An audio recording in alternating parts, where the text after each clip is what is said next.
बगल में छोरा शहर में ढिंढोरा। दुनिया भर की ताकत का भंडार आपके बगल में है और एक आप है कि दुनिया भर में तलाश कर रहे हैं। ये कमाल का पौधा आपके आसपास बगल में लगा हुआ है, लेकिन लोग ड्राई फ्रूट, दवाओं और छायादार वृक्षों के पीछे भाग रहे हैं। ये अकेला वृक्ष कॉम्बो पैक है साहब, जो अपने आप में एक इकोसिस्टम है।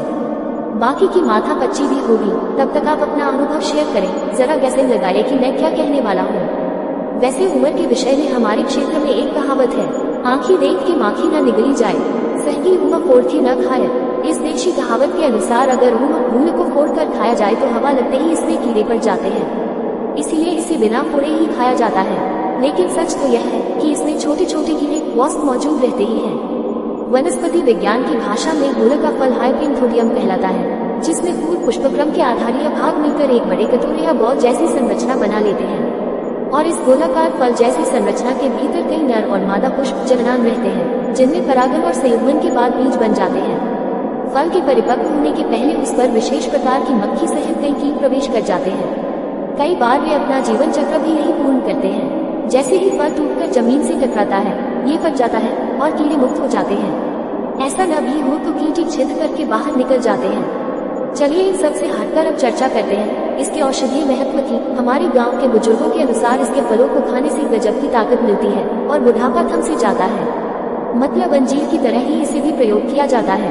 मेरी दादी कहती थी कि ऊमक के पेड़ के नीचे से बिना इसे खाए नहीं गुजर सकते हैं। इसकी छाल को जलाकर राख को कंजी के तेल के साथ पाइल्स के उपचार में प्रयोग करते हैं। दूध का प्रयोग चर्म रोगों में रामबाण माना जाता है।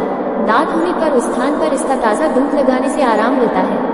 कच्चे फल मधुमेह को समाप्त करने की ताकत रखते हैं। पेट खराब हो जाने पर इसके 4 पत्ती फल का लेना इलाज की गारंटी माना जाता है। वहीं एक और इसके पेड़ को घर पर या गांव में लगाना वर्जित है। शायद भूतों से इसे जोड़ते हैं, लेकिन वास्तव में ये दैत्य गुरु शुक्राचार्य का प्रतिनिधि है।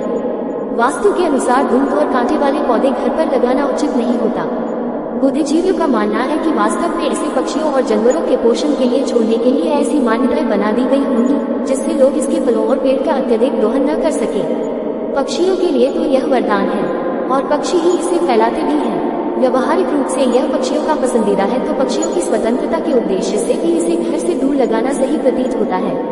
ये शुक्र ग्रह का प्रतिनिधि पौधा है, तो इस नाते अनेकों तांत्रिक शक्तियों का स्वामी भी है। कहते हैं इसकी नित्य पूजन करने से सम्मोहन की शक्ति प्राप्त की जा सकती है। प्रेम और युवा शक्ति तो जैसे इस पेड़ के इर्द गिर्द ही घूमती रहती है। नवग्रह वाटिका के पेड़ों में ये भी एक है। वृषभ राशि वालों का तो यह मित्र पौधा है, किंतु दुख की बात है इन पेड़ों की संख्या दिन पर दिन कम होती जा रही है। इसकी कोमल फलियों को सब्जियों के लिए भी प्रयोग किया जाता है, जो चिकित्सा का एक अनुप्रयोग है। ऐसा कहा जाता है कि दुनिया में किसी ने गुलर का फूल नहीं देखा है। इसका कारण और जवाब मैं पहले ही बता चुका हूँ। ये जानकारी आपको कैसी लगी बताइएगा जरूर। धन्यवाद। कृपया हमारे